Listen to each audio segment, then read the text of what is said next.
ਸ਼੍ਰੀ ਗੁਰੂ ਗੋਬਿੰਦ ਸਿੰਘ ਬਿਸਾਲਾ।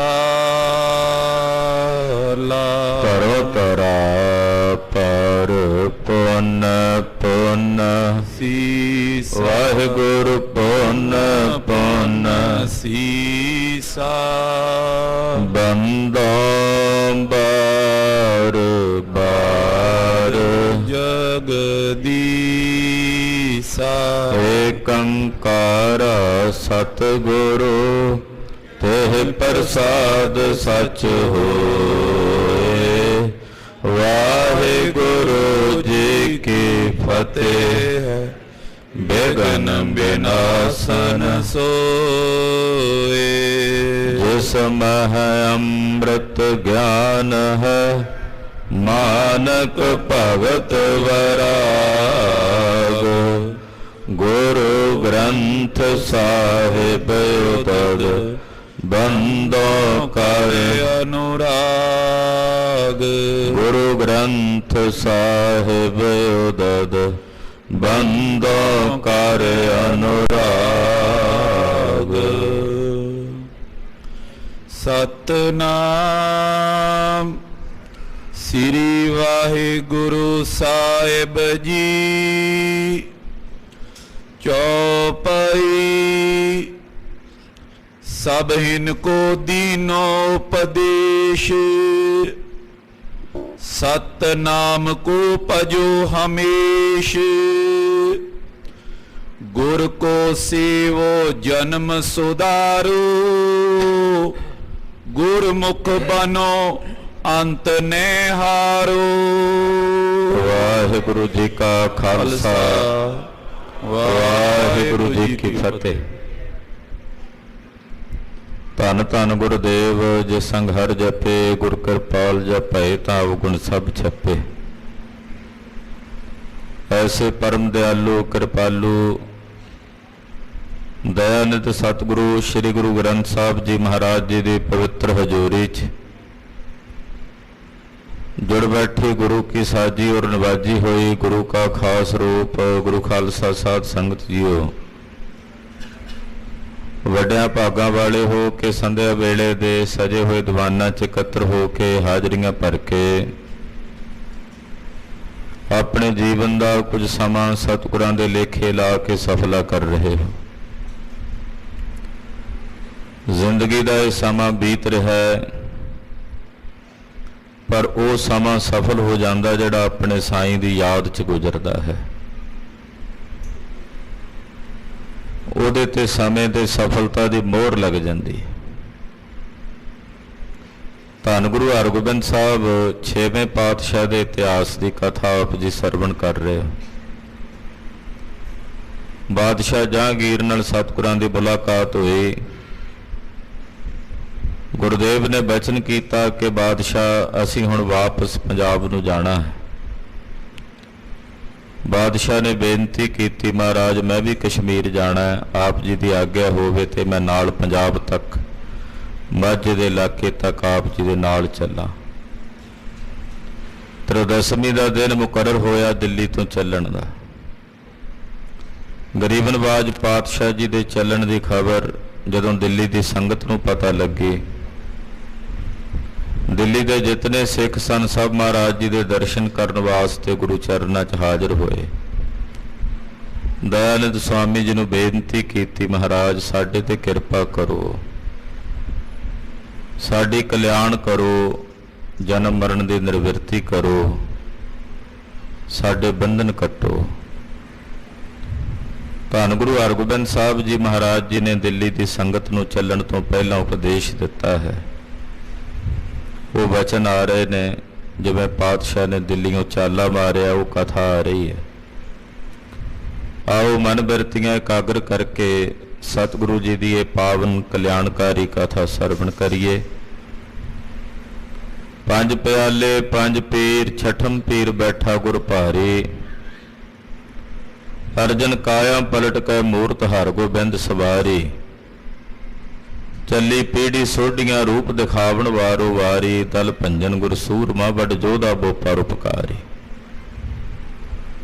ਦਇਆਨੰਦ ਸੁਆਮੀ ਸ੍ਰੀ ਗੁਰੂ ਹਰਗੋਬਿੰਦ ਸਾਹਿਬ ਜੀ ਦੇ ਚਰਨਾਂ 'ਚ ਆਪਣੀਆਂ ਹਾਜ਼ਰੀਆਂ ਲਵਾਉਂਦਿਆਂ ਸਮੂਹ ਮਾਈ ਭਾਈ ਆਪਣੀ ਰਸਨਾ ਨੂੰ ਕਰੋ ਪਵਿੱਤਰ। ਆਖੋ ਜੀ ਸਤਨਾਮ ਸ੍ਰੀ ਵਾਹਿਗੁਰੂ ਸਾਹਿਬ ਜੀ। ਸਤਨਾਮ ਸ੍ਰੀ ਵਾਹਿਗੁਰੂ ਸਾਹਿਬ ਜੀ। ਚੌਪਈ ਸਭ ਇਨ ਕੋ ਦੀਨੋ ਉਪਦੇਸ਼। ਜਿੰਨੀ ਸੰਗਤ ਸਤਿਗੁਰੂ ਜੀ ਦੇ ਦਰਸ਼ਨਾਂ ਨੂੰ ਆਈ ਹੈ ਸਭ ਨੂੰ ਮਹਾਰਾਜ ਜੀ ਨੇ ਉਪਦੇਸ਼ ਦਿੱਤਾ ਹੈ। ਸਤਨਾਮ ਕੋ ਭਜੋ ਹਮੇਸ਼। ਆਖਿਆ ਸੰਗਤ ਜੀ ਸੱਚੇ ਨਾਮ ਦਾ ਭਜਨ ਕਰਨਾ ਹਮੇਸ਼ਾ, ਉੱਠਦਿਆਂ ਬਹਿੰਦਿਆਂ ਸੌਂਦਿਆਂ ਜਾਗਦਿਆਂ ਜਦੋਂ ਵੀ ਸਮਾਂ ਮਿਲੇ ਭਜਨ ਕਰਨਾ। ਇਹ ਬੰਦੇ ਦਾ ਬਹਾਨਾ ਹੀ ਹੁੰਦਾ ਵੀ ਮੈਨੂੰ ਕੋਲ ਟਾਈਮ ਨਹੀਂ ਹੈ ਭਜਨ ਦਾ, ਪਰ ਬਹੁਤ ਸਮਾਂ ਮਿਲ ਜਾਂਦਾ ਹੈ। ਜੇ ਮਨਸਾ ਹੋਵੇ ਨਾ ਹਿਰਦੇ 'ਚ ਭਜਨ ਕਰਨਾ ਤੇ ਸਮਾਂ ਵੀ ਮਿਲ ਜਾਂਦਾ, ਪਰ ਜੇ ਧਾਰਨਾ ਹੀ ਬਣਾ ਲਈ ਆ ਵੀ ਮੇਰੇ ਕੋਲ ਤਾਂ ਟਾਈਮ ਹੀ ਨਹੀਂ ਹੁੰਦਾ ਜੀ ਰੱਬ ਰੱਬ ਕਰਨ ਦਾ, ਤੇ ਫਿਰ ਮਿਲਦਾ ਵੀ ਨਹੀਂ ਟਾਈਮ। ਪਰ ਜੇ ਹਿਰਦੇ 'ਚ ਮਨਸਾ ਹੋਵੇ ਵੀ ਭਜਨ ਕਰਨਾ ਤੇ ਫਿਰ ਉਹਦਾ ਸਬੱਬ ਵੀ ਬਣ ਜਾਂਦਾ, ਸਮਾਂ ਵੀ ਬਣ ਜਾਂਦਾ। ਕਿੰਨਾ ਸਮਾਂ ਮਿਲ ਜਾਂਦਾ। ਡਾਕਟਰ ਭਾਈ ਵੀਰ ਸਿੰਘ ਜੀ ਨੂੰ ਅਮਰੀਕਾ ਤੋਂ ਇੱਕ ਡਾਕਟਰ ਨੇ ਬੇਨਤੀ ਕੀਤੀ ਕਿ ਭਾਈ ਵੀਰ ਸਿੰਘ ਜੀ ਵੀ ਮੈਂ ਤਾਂ ਬਹੁਤ ਵਿਅਸਤ ਰਹਿਣਾ, ਬਹੁਤ ਮਰੀਜ਼ ਆਉਂਦੇ ਆ ਮੇਰੇ ਕੋਲੇ, ਮੈਨੂੰ ਜਾਣਾ ਪੈਂਦਾ ਉਹਨਾਂ ਪਾਸ, ਤੇ ਮੇਰੇ ਕੋਲ ਤਾਂ ਰੱਬ ਰੱਬ ਕਰਨ ਦਾ ਸਮਾਂ ਹੀ ਨਹੀਂ ਹੁੰਦਾ ਭਜਨ ਕਰਨ ਦਾ। ਭਾਈ ਵੀਰ ਸਿੰਘ ਜੀ ਨੇ ਚਿੱਠੀ ਲਿਖੀ ਉਹਨਾਂ, ਕਹਿਣ ਲੱਗੇ ਡਾਕਟਰ ਸਾਹਿਬ ਜਦੋਂ ਆਪਣੇ ਘਰੋਂ ਹਸਪਤਾਲ ਤੱਕ ਜਾਂਦੇ ਹੋ ਰਸਤੇ 'ਚ 30-35 ਮਿੰਟ 40 ਮਿੰਟ ਦਾ ਸਮਾਂ ਮਿਲਦਾ ਹੋਵੇਗਾ, ਗੱਡੀ ਤੇ ਜਾਂਦੇ ਹੋ ਕਾਰ ਤੇ ਜਾਂਦੇ ਹੋ, ਉਹ ਜਿਹੜਾ 30-35 ਮਿੰਟ ਦਾ ਸਮਾਂ ਉਹ ਵੀ ਤਾਂ ਤੁਸੀਂ ਅਜਾਈਂ ਬਤੀਤ ਕਰਦੇ ਹੋ ਨਾ। ਜਾਂਦਿਆਂ ਜਾਂਦਿਆਂ ਭਜਨ ਕਰ ਸਕਦੇ ਹੋ। 35 ਮਿੰਟ ਜਾਂਦਿਆਂ 35 ਮਿੰਟ ਆਉਂਦਿਆਂ ਲੱਗਦੇ ਹੋਣਗੇ, 1 ਘੰਟਾ ਹੋ ਗਿਆ, ਸਵਾ ਘੰਟਾ। ਕਿਸੇ ਮਰੀਜ਼ ਨੂੰ ਵੇਖਣ ਜਾਂਦੇ ਹੋ ਹਸਪਤਾਲ ਤੋਂ ਰਸਤੇ ਵਿੱਚ 10-20 ਮਿੰਟ ਅੱਧਾ ਘੰਟਾ ਉਹ ਸਮਾਂ ਲੱਗਦਾ ਹੋਣਾ, ਉਦੋਂ ਭਜਨ ਕਰ ਲਿਆ ਕਰੋ। ਜੇ ਇੱਦਾਂ 2-2 2.5 ਘੰਟੇ ਵੀ ਰੋਜ਼ ਤੁਹਾਨੂੰ ਨਿਕਲਣ ਲੱਗ ਪਏ ਭਜਨ ਵਾਸਤੇ ਤਾਂ ਜ਼ਿੰਦਗੀ ਵਾਸਤੇ ਬਹੁਤ ਧਨ ਇਕੱਠਾ ਹੋ ਜਾਏਗਾ। ਤੋ ਇਹ ਬਹਾਨੇ ਹੁੰਦੇ ਆ ਬੰਦੇ ਦੇ ਕਿ ਮੇਰੇ ਕੋਲ ਤਾਂ ਸਮਾਂ ਨਹੀਂ ਹੈ ਜੀ। ਤੋ ਸਮਾਂ ਮਹਾਰਾਜ ਜੀ ਨੇ ਜ਼ਿੰਦਗੀ ਦਾ ਦਿੱਤਾ ਹੈ, ਉਹਦੇ ਵਿੱਚੋਂ ਸਮਾਂ ਪਰਮੇਸ਼ਰ ਨੇ ਆਪਣੇ ਭਜਨ ਵਾਸਤੇ ਵੀ ਦਿੱਤਾ ਹੈ। ਗ੍ਰਸਤੀਆਂ ਨੂੰ ਜੇ ਗ੍ਰਸਤ ਦੇ ਧੰਦੇ ਜ਼ਰੂਰੀ ਨੇ ਤੇ ਪਰਮੇਸ਼ਰ ਦਾ ਭਜਨ ਵੀ ਜ਼ਰੂਰੀ ਹੈ। ਤੋ ਮਹਾਰਾਜ ਜੀ ਕਹਿੰਦੇ ਸੰਗਤ ਨੂੰ ਕਿ ਸੰਗਤ ਜੀ ਹਮੇਸ਼ਾ ਹੀ ਸੱਚੇ ਨਾਮ ਦਾ ਭਜਨ ਕਰਨਾ, ਉੱਠਦਿਆਂ ਬਹਿੰਦਿਆਂ। ਜਦੋਂ ਸਮਾਂ ਬਣੇ, ਜਦੋਂ ਵੇਲ ਜੀ ਲੱਗੇ, ਉਦੋਂ ਹੀ ਭਜਨ ਵਿੱਚ ਜੁੜ ਜਾਓ। ਗੁਰ ਕੋ ਸੇਵੋ ਜਨਮ ਸੁਧਾਰੋ। ਔਰ ਗੁਰੂ ਦੀ ਸੇਵਾ ਕਰਕੇ ਆਪਣਾ ਜਨਮ ਸੁਧਾਰੋ। ਇਹ ਜਨਮ ਅਕਾਲ ਪੁਰਖ ਦੀ ਕਿਰਪਾ ਨਾਲ ਤੁਹਾਨੂੰ ਮਿਲਿਆ। ਮਾਨਸ ਜਨਮ ਦੁਲੰਭ ਗੁਰਮੁਖ ਪਾਇਆ, ਇਹ ਗੁਰੂ ਦੀ ਕਿਰਪਾ ਨਾਲ ਮਿਲਿਆ। ਇਹਨੂੰ ਸਵਾਰੋ, ਗੁਰੂ ਦੀ ਸੇਵਾ ਕਰਕੇ ਇਹਨੂੰ ਸਫਲ ਕਰੋ। ਗੁਰਮੁਖ ਬਨੋ ਅੰਤ ਨੇ ਹਾਰੋ। ਜੇ ਗੁਰਮੁਖ ਬਣ ਕੇ ਰਹੋਗੇ ਤੇ ਅੰਤ ਨੂੰ ਹਾਰੋਗੇ ਨਹੀਂ, ਕਿਉਂਕਿ ਮਨਮੁਖ ਇਸ ਜਨਮ ਦੀ ਬਾਜੀ ਨੂੰ ਹਾਰ ਜਾਂਦੇ ਨੇ। ਤੁਸੀਂ ਗੁਰਮੁਖ ਬਣਨਾ ਸੰਗਤ ਜੀ, ਗੁਰਮੁਖ, ਕਿਉਂਕਿ ਜੇ ਗੁਰਮੁਖ ਬਣ ਕੇ ਵਿਚਰੋਗੇ ਤਾਂ ਆਪਣੇ ਇਸ ਜਨਮ ਦੀ ਬਾਜੀ ਨੂੰ ਜਿੱਤ ਜਾਓਗੇ। ਹਾਂਜੀ। ਦਿਵਸ ਦੁਆਦਸ਼ੀ ਤਿਥੀ ਬਿਤਾਈ। ਇਦਾਂ ਸੰਗਤ ਨੂੰ ਦੁਆਦਸ਼ੀ ਵਾਲੇ ਦਿਨ ਮਹਾਰਾਜ ਜੀ ਨੇ ਬਚਨ ਬਿਲਾਸ ਕੀਤੇ, ਦਰਸ਼ਨ ਦਿਦਾਰੇ ਦਿੱਤੇ। ਤੋ ਦੁਆਦਸ਼ੀ ਦਾ ਦਿਨ ਦਿੱਲੀ 'ਚ ਬੀਤ ਗਿਆ। ਤ੍ਰੋਦਸ਼ਮੀ ਮੈਂ ਕੀਨ ਚੜਾਈ। ਤੇ ਤ੍ਰੋਦਸ਼ਮੀ ਵਾਲੇ ਦਿਨ ਜਿਹੜੀ 13 ਤਿਥ ਸੀ, ਤ੍ਰੋਦਸ਼ਮੀ ਦਾ ਮਤਲਬ 13 ਦੀ ਤਿਥੀ, ਉਹ ਚਾਲੇ ਦੀ ਤਿਥੀ ਸੀ। ਉਹ ਦਿਨ ਆ ਗਿਆ, ਤਿਆਰੀ ਹੋ ਗਈ ਚੱਲਣ ਦੀ। ਅਧਿਕ ਤੁਨੀ ਤੋਂ ਸਾ ਤੁੰਕਾਰਾ। ਬਾਦਸ਼ਾਹ ਨੇ ਜਾਣਾ, ਬਾਦਸ਼ਾਹ ਦੀ ਬੜੀ ਵੱਡੀ ਫੌਜ ਹੈ। ਤੋ ਚੱਲਣ ਵੇਲੇ ਕਹਿੰਦੇ ਬਾਦਸ਼ਾਹ ਦੇ ਨਗਾਰੇ ਵੱਜੇ। ਨਗਾਰਿਆਂ ਦੀ ਆਵਾਜ਼ ਨਾਲ ਪੂਰਾ ਦਿੱਲੀ ਸ਼ਹਿਰ ਗੂੰਜ ਉੱਠਿਆ। ਤਤ ਛਿਨ ਦਲ ਤਿਆਰ ਵੈ ਸਾਰਾ। ਨਗਾਰੇ ਦੀ ਆਵਾਜ਼ ਸੁਣ ਕੇ ਜਿੰਨਾ ਦਲ ਸੀ ਬਾਦਸ਼ਾਹ ਦਾ ਤਿਆਰ ਹੋ ਗਿਆ। ਇਧਰ 6ਵੇਂ ਪਾਤਸ਼ਾਹ ਗੁਰੂ ਹਰਗੋਬਿੰਦ ਸਾਹਿਬ ਦੀਆਂ ਫੌਜਾਂ ਵੀ ਤਿਆਰ ਬਰ ਤਿਆਰ ਹੋ ਗਈਆਂ, ਸਭ ਨੇ ਕਮਰ ਕੱਸੇ ਕਰ ਲਏ। ਜਾਂਗੀਰ ਉਤ ਚੜ ਕਰ ਚਾਲਾ, ਉਧਰੋਂ ਆਪਣੇ ਮਹਿਲਾਂ ਚੋਂ ਬਾਦਸ਼ਾਹ ਜਹਾਂਗੀਰ ਆਪਣੀ ਸਵਾਰੀ ਤੇ ਸਵਾਰ ਹੋਇਆ ਤੇ ਚੱਲ ਪਿਆ।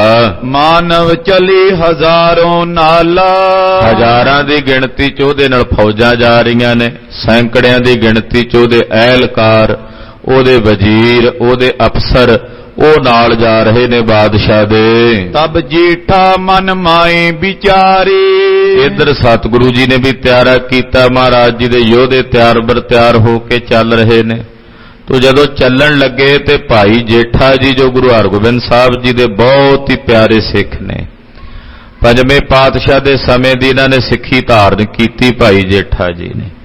ਭਾਈ ਜੇਠਾ ਜੀ ਨੇ ਆਪਣੇ ਮਨ 'ਚ ਵਿਚਾਰ ਕੀਤੀ ਚੱਲਣ ਵੇਲੇ ਦਿੱਲੀੋਂ, ਚੰਦੂ ਕੋ ਗੁਰ ਨਹੀਂ ਨਿਹਾਰੇ, ਵਿਚਾਰ ਕੀਤੀ ਵੀ ਕਿਤੇ ਗੁਰੂ ਹਰਗੋਬਿੰਦ ਸਾਹਿਬ ਦੀ ਹੁਣ ਚੰਦੂ ਤੇ ਨਿਗਾਹ ਨਾ ਪੈ ਜਾਏ, ਕਿਉਂਕਿ ਚੰਦੂ ਦੀ ਦਸ਼ਾ ਬੜੀ ਮਾੜੀ ਸੀ, ਬਹੁਤ ਦੁਰਦਸ਼ਾ ਹੋਈ ਸੀ ਚੰਦੂ ਦੀ। ਤੋ ਭਾਈ ਜੇਠਾ ਜੀ ਵਿਚਾਰ ਕਰਦੇ ਆ ਵੀ ਕਿਤੇ ਗੁਰੂ ਹਰਗੋਬਿੰਦ ਸਾਹਿਬ ਜੀ ਮਹਾਰਾਜ ਜੀ ਦੀ ਨਿਗਾਹ ਚੰਦੂ ਤੇ ਨਾ ਪੈ ਜਾਵੇ। ਮਹਾ ਕਿਰਪਾਲ ਸੁਭਾਉ ਜੇ ਦੇਖੇ, ਕਿਉਂਕਿ ਛੇਵੇਂ ਪਾਤਸ਼ਾਹ ਦਾ ਸੁਭਾਅ ਬੜਾ ਕਿਰਪਾਲੂ ਹੈ, ਕਿਤੇ ਚੰਦੂ ਨੂੰ ਵੇਖ ਕੇ ਤਰਸ ਕਰਕੇ ਆਖ ਹੀ ਨਾ ਦੇਣ ਵੀ ਇਹਨੂੰ ਛੱਡ ਦਿਓ। ਆਖੋ ਸਤਿਨਾਮ ਸ੍ਰੀ ਵਾਹਿਗੁਰੂ। ਭਾਈ ਸਾਹਿਬ ਭਾਈ ਜੇਠਾ ਜੀ ਵਿਚਾਰ ਕਰਦੇ ਵੀ ਛੇਵੇਂ ਪਾਤਸ਼ਾਹ ਬੜੇ ਦਿਆਲੂ ਨੇ, ਕਿਰਪਾਲੂ ਨੇ, ਮੈਨੂੰ ਸਕੀਮ ਦੇ ਨਾਲ ਚੰਦੂ ਨੂੰ ਪਿੱਛੇ ਰੱਖਣਾ ਪੈਣਾ। ਜੇ ਕਿਤੇ ਚੰਦੂ ਤੇ ਗੁਰੂ ਸਾਹਿਬ ਜੀ ਦੀ ਨਿਗਾਹ ਪੈ ਗਈ, ਉਹਨਾਂ ਨੇ ਚੰਦੂ ਦੀ ਹਾਲਤ ਵੇਖ ਲਈ, ਦਸ਼ਾ ਵੇਖ ਲਈ, ਤੇ ਉਹ ਬੜੇ ਕਿਰਪਾਲੂ ਨੇ, ਕਿਤੇ ਚੰਦੂ ਤੇ ਕਿਰਪਾ ਹੀ ਨਾ ਕਰ ਦੇਣ। ਨਹੀਂ ਛੁਟਾਈ ਦੇ ਅਵਰੀਖੇ, ਕਿਤੇ ਵੇਖ ਕੇ ਕਿਰਪਾ ਕਰਕੇ ਚੰਦੂ ਨੂੰ ਛੁਡਾ ਹੀ ਨਾ ਦੇਣ, ਕਿਤੇ ਚੰਦੂ ਨੂੰ ਕਹਿਣ ਵੀ, ਸਾਨੂੰ ਕਹਿਣ ਵੀ ਚੰਦੂ ਨੂੰ ਛੱਡ ਦਿਓ, ਇਹਨੂੰ ਜਿੰਨੀ ਸਜ਼ਾ ਮਿਲਣੀ ਸੀ ਮਿਲ ਗਈ ਹੈ। ਤੋ ਇਸ ਕਰਕੇ ਸਤਿਗੁਰਾਂ ਦੀਆਂ ਅੱਖਾਂ ਤੋਂ ਇਹਨੂੰ ਓਲੇ ਕਰਕੇ ਹੀ ਰੱਖੀਏ ਵੀ ਸਤਿਗੁਰੂ ਜੀ ਇਹਨੂੰ ਵੇਖਣ ਨਾ। ਚੰਡਾਲਨ ਕੋ ਸੀਖ ਸਿਖਾਈ, ਤੋ ਭਾਈ ਜੇਠਾ ਜੀ ਨੇ ਹੁਣ ਹਾਲਾਂਕਿ ਸਾਹਿਬ ਦੀ ਤਾਂ ਦ੍ਰਿਸ਼ਟੀ ਸਾਰਿਆਂ ਥਾਵਾਂ ਤੇ ਆ, ਪਰ ਸਥੂਲ ਦ੍ਰਿਸ਼ਟੀ ਤੋਂ ਬਚਾਉਣਾ ਚਾਹੁੰਦੇ ਭਾਈ ਜੇਠਾ ਜੀ। ਕਹਿਣ ਲੱਗੇ ਜੀ ਚੰਡਾਲ ਜਿਹੜੇ ਸੀ ਪਿੱਛੇ ਜਿਹੜੇ ਕੁੱਤੇ ਆਦਿਕ ਸਾਂਭਦੇ ਸਨ, ਉਹਨਾਂ ਨੂੰ ਸਿਖਾ ਦਿੱਤਾ ਭਾਈ ਜੇਠੇ ਨੇ ਵੀ ਆਹ ਤੁਹਾਡੇ ਹਵਾਲੇ ਹੈ ਬੰਦਾ ਚੰਦੂ, ਇਹਨੂੰ ਆਪਣੇ ਨਾਲ ਨਾਲ ਹੀ ਰੱਖਿਓ, ਪਿੱਛੇ ਪਿੱਛੇ ਹੀ ਰੱਖਿਓ, ਜਿੱਥੇ ਸਤਿਗੁਰੂ ਜੀ ਦੀ ਸਵਾਰੀ ਹੋਵੇ ਮਹਾਰਾਜ ਜੀ ਦੇ ਇਹਨੂੰ ਸਾਹਮਣੇ ਨਹੀਂ ਲੈ ਕੇ ਆਉਣਾ। ਚੰਦੂ ਸਵਾਨਨ ਸਾਥ ਮਿਲਾਈ, ਤੇ ਜਿੱਥੇ ਕੁੱਤੇ ਬੰਨਦੇ ਹੋ ਤੁਸੀਂ ਕੁੱਤਿਆਂ ਦੇ ਨਾਲ ਹੀ ਇਹਨੂੰ ਬੰਨ ਕੇ ਰੱਖਣਾ।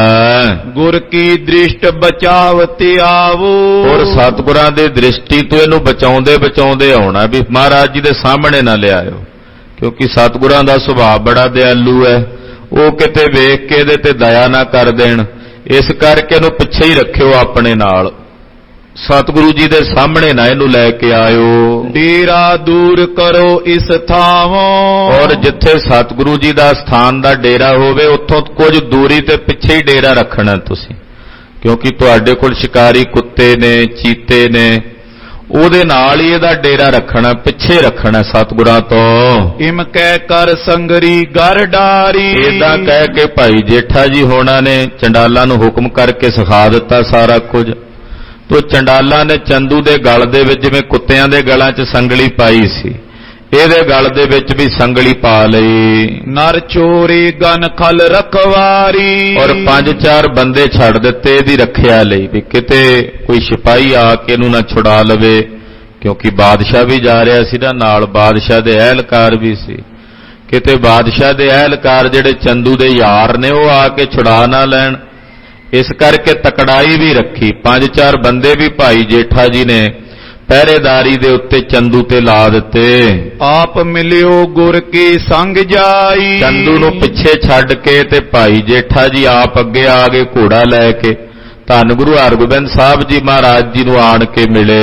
ਬਜਤ ਨਿਸ਼ਾਨ ਚਲਤੇ ਅਗਵਾਈ, ਮਹਾਰਾਜ ਜੀ ਦਾ ਨਗਾਰਾ ਵੀ ਵੱਜਦਾ ਜਾ ਰਿਹਾ, ਸਤਿਗੁਰਾਂ ਦੀ ਫੌਜ ਦੇ ਸਾਹਮਣੇ ਮਹਾਰਾਜ ਜੀ ਦੇ ਸਨਮੁਖ ਅੱਗੇ ਅੱਗੇ ਸਤਿਗੁਰਾਂ ਦਾ ਨਗਾਰਚੀ ਨਗਾਰੇ ਤੇ ਚੋਭਾ ਮਾਰਦਾ ਲਿਜਾ ਰਿਹਾ ਹੈ।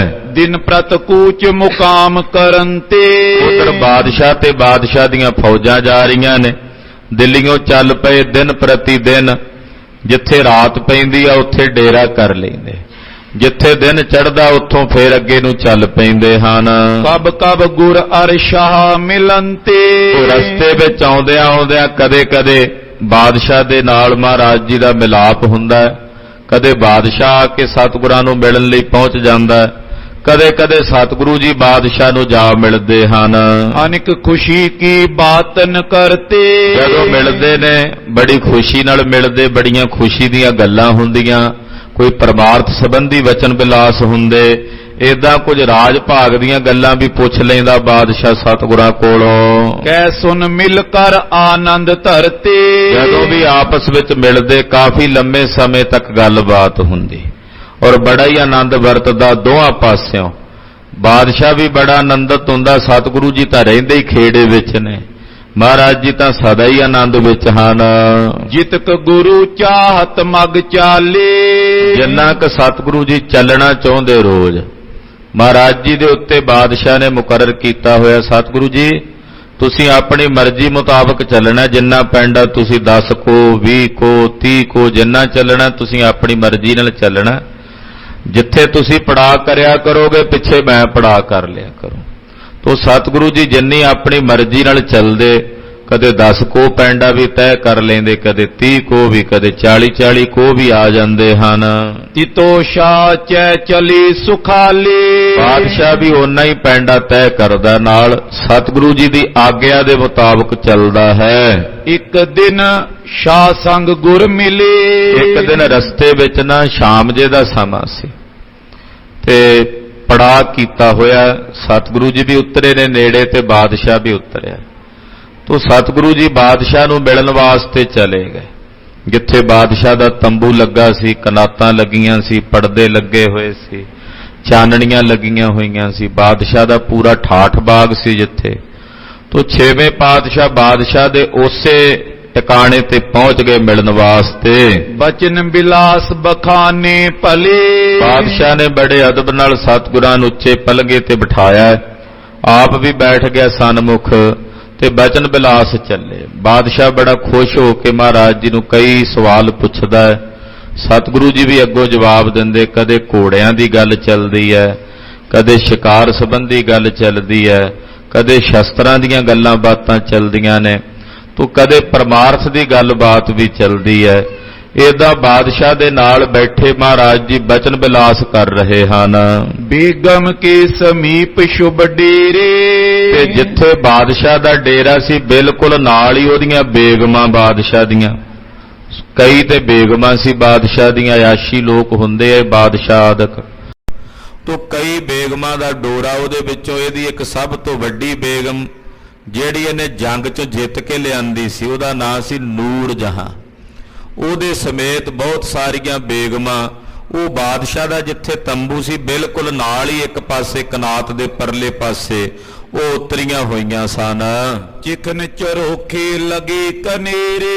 ਉਹਨਾਂ ਦੇ ਚਰੋਖੇ ਲੱਗੇ ਹੋਏ ਨੇ, ਕਿਉਂਕਿ ਬੇਗਮਾਂ ਪਰਦੇ 'ਚ ਰਹਿੰਦੀਆਂ ਸਨ। ਬਾਦਸ਼ਾਹ ਦੀਆਂ ਬੇਗਮਾਂ ਨੇ, ਉਹ ਪਰਦੇ 'ਚੋਂ ਬਾਹਰ ਨਹੀਂ ਸਨ ਆਉਂਦੀਆਂ, ਪਰ ਪਰਦੇ 'ਚੋਂ ਬਾਹਰ ਉਹ ਵੇਖ ਸਕਦੀਆਂ ਸੀ, ਉਹਨਾਂ ਨੂੰ ਨਹੀਂ ਕੋਈ ਸੀ ਵੇਖ ਸਕਦਾ। ਪਰ ਇਹੋ ਜਿਹੇ ਚਰੋਖੇ ਜੇ ਬਣੇ ਹੋਏ ਸੀ ਉਹਨਾਂ ਦੇ ਕਿ ਉਹ ਵੇਖ ਸਕਦੀਆਂ ਸਨ ਬਾਹਰ। ਮਖਮਲ ਜ਼ਰੀ ਝਾਲਰਨ ਲੜਕੀ। ਜਿਹੜੇ ਚਰੋਖਿਆਂ ਦੇ ਵਿੱਚ ਉਹ ਟਿਕੀਆਂ ਹੋਈਆਂ ਨੇ ਬੇਗਮਾਂ, ਉਹ ਮਖਮਲ ਦੀਆਂ ਬਣੀਆਂ ਹੋਈਆਂ, ਜ਼ਰੀਦਾਰ ਜਿਹੜੀ ਕਢਾਈ ਕੱਢੀ ਹੋਈ ਆ ਉਹਨਾਂ ਤੇ। ਬੜੇ ਬੜੇ ਸੋਹਣੇ ਤੰਬੂ ਨੇ, ਕਨਾਤਾਂ ਨੇ, ਬੜੇ ਸੋਹਣੇ। ਇਉਂ ਜਾਪਦਾ ਹੀ ਨਹੀਂ ਹੈ ਵੀ ਤੰਬੂ ਨੇ, ਇਦਾਂ ਲੱਗਦਾ ਜਿਵੇਂ ਮਹਿਲ ਹੀ ਬਣਿਆ ਹੋਵੇ, ਇਦਾਂ ਦੇ ਤੰਬੂ ਲੱਗੇ ਹੋਏ ਨੇ। ਚੋਬ ਸੋ ਚਾਂਦੀ ਚਾਮੀ ਕਰ ਕੀ। ਉਹਦੇ ਵਿੱਚ ਜਿਹੜੇ ਚੋਬਾਂ ਲੱਗੀਆਂ ਹੁੰਦੀਆਂ, ਜਿਵੇਂ ਤੰਬੂ ਖੜਾ ਕਰਨ ਲਈ ਵਿੱਚ ਡੰਡਾ ਜਿਹਾ ਖੜਾ ਕਰਦੇ, ਉਹਨੂੰ ਚੋਬ ਕਹਿੰਦੇ ਆ। ਉਹ ਚੋਬਾਂ ਜਿਹੜੀਆਂ ਸੀ ਉਹ ਚਾਂਦੀ ਦੀਆਂ ਸਨ। ਉਹ ਚਾਂਦੀ ਦੀਆਂ ਚੋਬਾਂ ਵਾਲੇ ਤੰਬੂ ਸਨ ਜਿੱਥੇ ਉਹ ਬੇਗਮਾਂ ਨੇ। ਹੀਰੇ ਮੁਕਰ ਸੋ ਮੁਕਤਾ ਲਾਗੇ। ਫਿਰ ਤੰਬੂਆਂ ਵਿੱਚ ਸ਼ੀਸ਼ੇ ਲੱਗੇ ਹੋਏ, ਉਹਨਾਂ ਸ਼ੀਸ਼ਿਆਂ ਦੇ ਨਾਲ ਮੋਤੀਆਂ ਦੀਆਂ ਮਲਾਵਾਂ ਪਰੋ ਕੇ ਟੰਗੀਆਂ ਹੋਈਆਂ। ਬਾਦਸ਼ਾਹ ਦੀਆਂ ਰਾਣੀਆਂ ਨੇ, ਨੂਰ ਜਹਾਂ ਵਰਗੀਆਂ ਬੇਗਮਾਂ ਨੇ, ਉਹ ਇਹੋ ਜਿਹੇ ਸੋਹਣੇ ਤੰਬੂਆਂ ਦੇ ਵਿੱਚ ਰਹਿ ਰਹੀਆਂ ਨੇ। ਜਗਮਗ ਚਮਤਕਾਰ ਦੁਤੀ ਜਾਗੇ। ਇੰਨੀ ਜ਼ਿਆਦਾ ਉਹਨਾਂ ਸ਼ੀਸ਼ਿਆਂ ਦੀ ਜਗਮਗ ਹੁੰਦੀ, ਜਦੋਂ ਰੌਸ਼ਨੀ ਪੈਂਦੀ ਤੇ ਉਹਨਾਂ ਦੀ ਚਮਕ ਦੂਰ ਤੱਕ ਵਿਖਾਈ ਦਿੰਦੀ ਹੈ। ਤਿਨ ਮੈਂ ਫਿਰੇ ਬੇਗਮਾ ਹੀਰਤ। ਉਹ ਬੇਗਮਾਂ ਉਹਨਾਂ ਵਿੱਚ ਫਿਰਦੀਆਂ ਝਰੋਖਿਆਂ 'ਚ। ਇਧਰ ਬਾਦਸ਼ਾਹ ਉਹਨਾਂ ਨੂੰ ਦਿਸ ਰਿਹਾ, ਸਤਿਗੁਰੂ ਜੀ ਵੀ ਨਜ਼ਰ ਆ ਰਹੇ ਨੇ। ਉਹ ਝਰੋਖੇ ਵਿੱਚ ਫਿਰਦੀਆਂ ਨੇ, ਨਾਲੇ ਗੁਰੂ ਹਰਗੋਬਿੰਦ ਸਾਹਿਬ ਜੀ ਨੂੰ ਵੇਖਦੀਆਂ, ਮਹਾਰਾਜ ਜੀ ਦੇ ਦਰਸ਼ਨ ਕਰਦੀਆਂ। ਪਹਿਲੀ ਵਾਰ ਵੇਖਿਆ ਉਹਨਾਂ ਨੇ, ਸਤਿਗੁਰੂ ਜੀ ਦੇ ਦਰਸ਼ਨ ਪਹਿਲੀ ਵੇਰਾਂ ਕੀਤੇ ਹਨ। ਹਜ਼ਰਤ ਕੀ ਦਿਸ਼ ਦ੍ਰਿਸ਼ਟੀ ਪ੍ਰੇਰਿਤ। ਤੇ ਜਦੋਂ ਸਤਿਗੁਰੂ ਜੀ ਬਾਦਸ਼ਾਹ ਵੱਲ ਵੇਖਦੇ ਨੇ ਤੇ ਬਾਦਸ਼ਾਹ ਸਤਿਗੁਰਾਂ ਵੱਲ ਵੇਖਦਾ, ਤੇ ਉਹ ਬੇਗਮਾਂ ਤਾਂ ਸੁਭਾਵਕ ਪਹਿਲਾਂ ਬਾਦਸ਼ਾਹ ਨੂੰ ਵੇਖ ਰਹੀਆਂ ਸਨ। ਇੱਕ ਦੋਏ ਨਫਰ ਨਿਕਟ ਤੈਂ ਵੇਖੇ। ਫਿਰ ਸਤਿਗੁਰਾਂ ਤੇ ਉਹਨਾਂ ਦੀ ਨਿਗਾਹ ਟਿਕ ਪਈ। ਦੋ ਚਾਰ ਨੌਕਰ ਚਾਕਰ ਜਿਹੜੇ ਸੀ ਉੱਥੇ ਫਿਰਦੇ ਸਨ। ਪੁਨ ਸ਼੍ਰੀ ਹਰਗੋਬਿੰਦ ਜੀ ਦੇਖੇ। ਧੰਨ ਗੁਰੂ ਹਰਗੋਬਿੰਦ ਸਾਹਿਬ ਨੂੰ ਵੇਖਦੀਆਂ ਬੇਗਮਾਂ ਫਿਰਦੀਆਂ ਨਾ, ਪਹਿਲਾਂ ਤਾਂ ਬਾਦਸ਼ਾਹ ਨੂੰ ਹੀ ਵੇਖਿਆ ਉਹਨਾਂ ਨੇ, ਮੁੜ ਕੇ ਵੇਖਿਆ ਵੀ ਸਤਿਗੁਰੂ ਜੀ ਬੈਠੇ ਆ। ਬਾਦਸ਼ਾਹ ਨਾਲੋਂ ਕਈ ਗੁਣਾ ਵੱਧ ਆਭਾ, ਸੋਹਣੇ ਹਾਰ, ਸੋਹਣੇ ਸ਼ਿੰਗਾਰ, ਸੋਹਣੀ ਜਗ੍ਹਾ, ਕਲਗੀ ਸੀਸ ਤੇ ਗਾਤਰੇ ਬੇਰੀ ਪੀਰੀ ਦੀਆਂ ਸ਼ਮਸ਼ੀਰਾਂ ਬੱਧੀਆਂ। ਛੇਵੇਂ ਪਾਤਸ਼ਾਹ ਦਾ ਸਰੀਰ ਬੜਾ ਬਲਵਾਨ ਸੀ। ਜਦੋਂ ਨਾ ਸਾਰੀਆਂ ਬੇਗਮਾਂ ਦੀ ਨਿਗਾਹ ਸਤਿਗੁਰਾਂ ਤੇ ਪਈ, ਮੁਖ ਮੰਡਲ ਦੀਰਘ ਜਿਸ ਕੇਰਾ। ਮਹਾਰਾਜ ਜੀ ਦਾ ਮੁਖ ਮੰਡਲ ਬੜਾ ਹੀ ਸੁੰਦਰ, ਦੀਰਘ ਨੇਤਰ ਹਨ, ਮੋਟੀਆਂ ਅੱਖਾਂ ਹਨ। ਸ਼ਮਸ ਮਨੋ ਤਮ ਚੈ ਸਸ ਕੇਰਾ। ਤੇ ਸਤਿਗੁਰਾਂ ਦੇ ਮੁਖ ਉੱਤੇ ਦਾੜਾ ਹੈ, ਚਿਹਰੇ ਤੇ ਸ਼ਮਸ਼ ਕਹਿੰਦੇ ਨੇ ਦਾੜੇ ਨੂੰ, ਤੇ ਕਾਲੇ ਰੰਗ ਦਾ ਦਾੜਾ। ਸਤਿਗੁਰਾਂ ਦੀ ਉਮਰ ਭਰ ਜਵਾਨੀ ਦੀ ਹੈ ਇਸ ਵੇਲੇ, ਤੇ ਚਿਹਰੇ ਤੇ ਕਾਲੇ ਰੰਗ ਦਾ ਦਾੜਾ ਇਉਂ ਲੱਗਦਾ ਹੈ ਜਿਵੇਂ ਚੰਦਰਮਾ ਨੂੰ ਹਨੇਰੇ ਨੇ ਢੱਕਿਆ ਹੋਵੇ ਚਾਰੇ ਪਾਸਿਓਂ। ਚੰਦਰਮਾ ਦੇ ਆਲੇ ਦੁਆਲੇ ਜਿਵੇਂ ਹਨੇਰਾ ਨਹੀਂ ਹੁੰਦਾ, ਏਦਾਂ ਪਾਤਸ਼ਾਹ ਦੇ ਮੁਖ ਮੰਡਲ ਦੇ ਆਲੇ ਦੁਆਲੇ ਜਿਹੜਾ ਦਾੜਾ ਹੈ ਉਹ ਇਉਂ ਜਾਪਦਾ ਮਾਨੋ ਜਿਵੇਂ ਚੰਦਰਮਾ ਨੂੰ ਹਨੇਰੇ ਨੇ ਢੱਕਿਆ ਹੋਇਆ ਹੈ। ਮੰਦ ਮੰਦ ਮੁਸਕਾਵਤ ਬੋਲਤੇ। ਸਤਿਗੁਰੂ ਜੀ ਜਦੋਂ ਬਚਨ ਕਰਦੇ ਤੇ ਬੜਾ ਸੋਹਣਾ ਮਿੱਠਾ ਮਿੱਠਾ ਮੁਸਕਰਾਉਂਦੇ ਬੁੱਲੀਆਂ 'ਚ। ਮੰਦ ਮੰਦ ਦਾ ਮਤਲਬ ਵੀ ਥੋੜਾ ਥੋੜਾ ਮੁਸਕਰਾਉਂਦਿਆਂ ਹੋਇਆਂ ਬਾਦਸ਼ਾਹ ਨਾਲ ਗੱਲਬਾਤ ਕਰ ਰਹੇ ਨੇ ਛੇਵੇਂ ਪਾਤਸ਼ਾਹ। ਜਨ ਬ੍ਰਿਦਮ ਕੋ ਸੰਪਟ ਖੋਲਤੇ। ਜਦੋਂ ਮੁਸਕਰਾਉਂਦੇ ਨੇ ਗੱਲਬਾਤ ਕਰਦਿਆਂ ਤੇ ਗੁਰਦੇਵ ਦੇ ਮੁਖ ਵਿੱਚੋਂ ਦੰਦ ਦਿਸਦੇ, ਏਦਾਂ ਜਾਪਦਾ ਜਿਵੇਂ ਕੋਈ ਮੋਤੀਆਂ ਦਾ ਡੱਬਾ ਖੁੱਲ ਜਾਂਦਾ ਹੋਵੇ। ਜਦੋਂ ਮੁਸਕਰਾਉਂਦੇ ਆ ਨਾ ਤੇ ਦੰਦ ਦਿਸਦੇ ਵਿੱਚ ਮਹਾਰਾਜ ਜੀ ਦੇ ਚਿੱਟੇ ਰੰਗ ਦੇ, ਏਦਾਂ ਜਾਪਦਾ ਜਿਵੇਂ ਡੱਬਾ ਖੋਲ ਦਿੱਤਾ ਹੋਵੇ ਮੋਤੀਆਂ ਦਾ ਕਿਸੇ ਨੇ। ਇੰਨੇ ਸੋਹਣੇ ਦੰਦ ਨੇ ਸਤਿਗੁਰਾਂ ਦੇ। ਹੀਰਨ ਪਾਤ ਦੰਦ ਵਿੱਚ ਦੀਖੇ। ਜਾਂ ਏਦਾਂ ਕਹਿ ਲਈਏ ਵੀ ਹੀਰਿਆਂ ਦੀਆਂ ਲੜੀਆਂ ਹੀ ਪਰੋਈਆਂ ਦਿਸਦੀਆਂ ਦੰਦ ਜਿਹੜੇ ਨੇ ਸਤਿਗੁਰਾਂ ਦੇ। ਜਿਵੇਂ ਕੋਈ ਹੀਰਿਆਂ ਦੀ ਪੰਗਤੀ ਹੁੰਦੀ ਆ ਨਾ, ਏਦਾਂ ਹੀਰਿਆਂ ਦੀ ਪੰਗਤੀ ਦੇ ਸਮਾਨ ਸਤਿਗੁਰਾਂ ਦੇ ਮੁਖ ਮੰਡਲ ਦੇ ਦੰਦ ਸੋਭਦੇ ਨੇ। ਬਚਨ ਸੁਗੰਧਤ ਸੁਦਾ ਸਰੀਖੇ। ਬਚਨ ਬੜੇ ਮਿੱਠੇ ਮਿੱਠੇ, ਉਹ ਵੀ ਸੁਣਦੇ ਨੇ ਉਹਨਾਂ ਨੂੰ, ਰਾਣੀਆਂ ਨੂੰ, ਨੇੜੇ ਹੀ ਸਨ ਬੇਗਮਾਂ।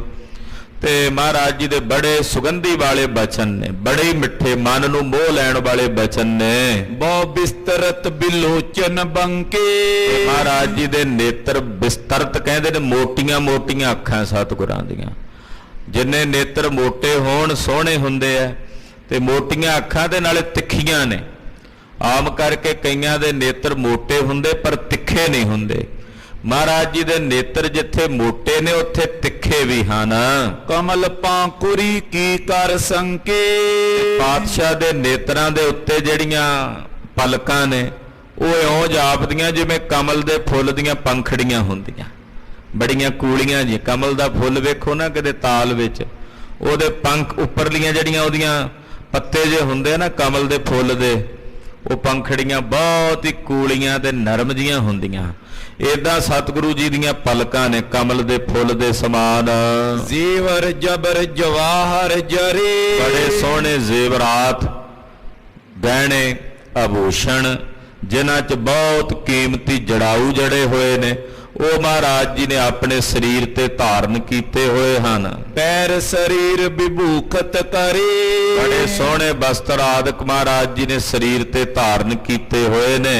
ਗੁਰ ਸੁੰਦਰਤਾ ਕੈ ਲਗ ਕਹੋ। ਮਾਂ ਕਵੀ ਜੀ ਕਹਿੰਦੇ ਕਿ ਜਦੋਂ ਮੈਂ ਸੁੰਦਰਤਾ ਬਿਆਨ ਕਰਦਾ ਸਤਿਗੁਰਾਂ ਦੀ, ਕਹਿੰਦੇ ਲਿਖਦਿਆਂ ਮਨ ਚ ਆਉਂਦਾ ਵੀ ਕਿੱਥੋਂ ਤੱਕ ਵਰਣਨ ਕਰਾਂ।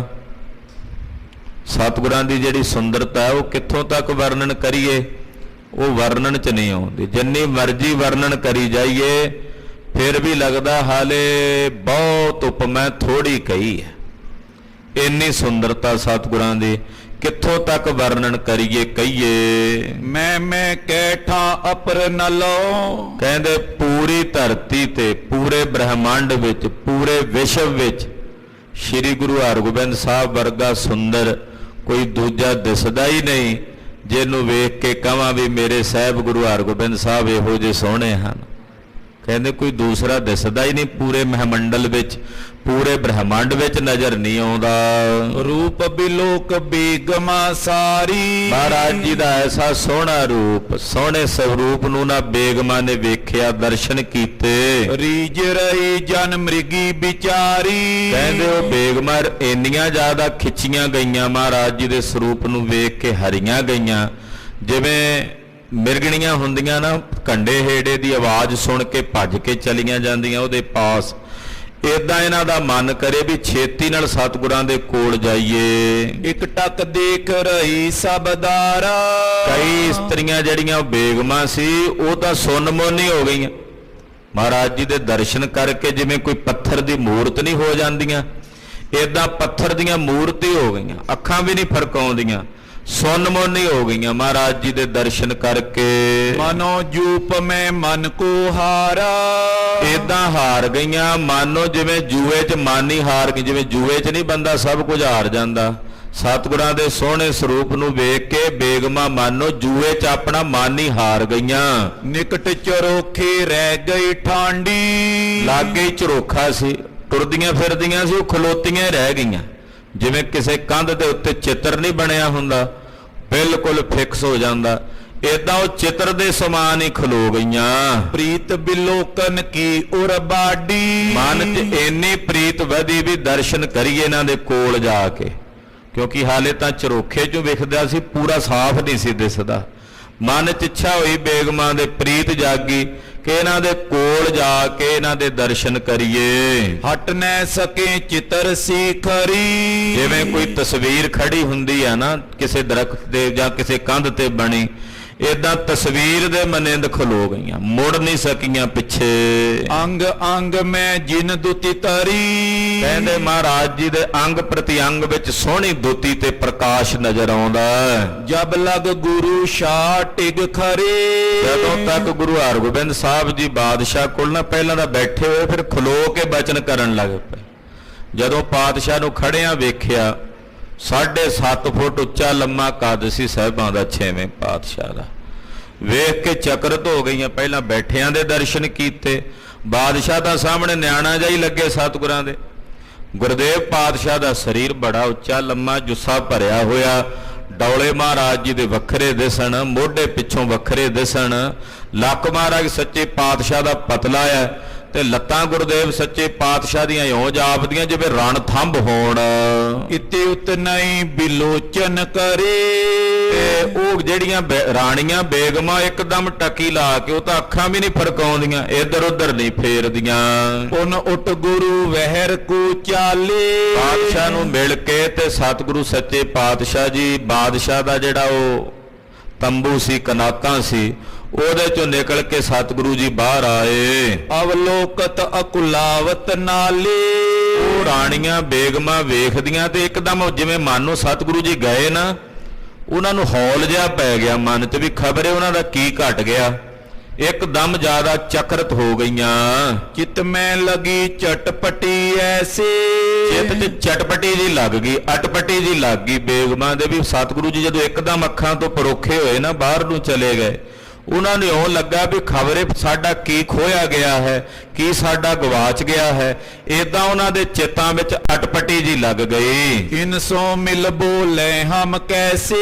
ਸੋਚਦੀਆਂ ਨੇ ਕਿਵੇਂ ਮਿਲੀਏ ਇਹਨਾਂ ਨੂੰ, ਕਿਵੇਂ ਇਹਨਾਂ ਦੇ ਦਰਸ਼ਨ ਕਰੀਏ। ਨਿਕਟੋਏ ਜਬ ਦੇਖਨ ਕਰੇ। ਤੇ ਕਦੋਂ ਇਹੋ ਜਿਹਾ ਸਮਾਂ ਸਬੱਬ ਬਣੇ ਵੀ ਇਹਨਾਂ ਦੇ ਕੋਲ ਜਾ ਕੇ, ਇਹਨਾਂ ਦੇ ਚਰਨਾਂ ਨੂੰ ਸਪਰਸ਼ ਕਰਕੇ ਫਿਰ ਇਹਨਾਂ ਦੇ ਦਰਸ਼ਨ ਕਰੀਏ। ਅਤ ਪ੍ਰਮੋਦ ਕੋ ਹਿਰਦੈ ਤਰੇ। ਇਹਦੇ ਕਦੋਂ ਘੜੀ ਹੋਵੇ ਜਦੋਂ ਇਹਨਾਂ ਦੇ ਦਰਸ਼ਨ ਕਰਕੇ ਕੋਲ ਬਹਿ ਕੇ ਨਾਲੇ ਬਚਨ ਸੁਣੀਏ ਨਾਲੇ ਦਰਸ਼ਨ ਕਰੀਏ ਤੇ ਸਾਡੇ ਹਿਰਦਿਆਂ ਨੂੰ ਬੜਾ ਭਾਰੀ ਪ੍ਰਮੋਦ, ਖੁਸ਼ੀ ਤੇ ਖੇੜਾ ਪ੍ਰਾਪਤ ਹੋਵੇਗਾ। ਚਿਤਵਤ ਜਤਨ ਅਨੇਕ ਪ੍ਰਕਾਰਾ।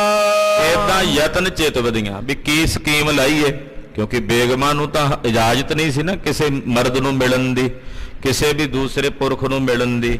ਇਹ ਸੋਚਦੀਆਂ ਨੇ ਵੀ ਕੀ ਕਰੀਏ, ਕੋਈ ਇਦਾਂ ਦਾ ਉਪਾਅ ਕਿਹੜਾ ਸੋਚੀਏ, ਬਾਦਸ਼ਾਹ ਨੂੰ ਕੀ ਕਹੀਏ ਕਿ ਅਸੀਂ ਸਤਿਗੁਰੂ ਜੀ ਦੇ ਦਰਸ਼ਨ ਕਰ ਲਈਏ। ਗਨਦਾਸੀ ਮੈਂ ਬਾਕੀ ਉਚਾਰਾ।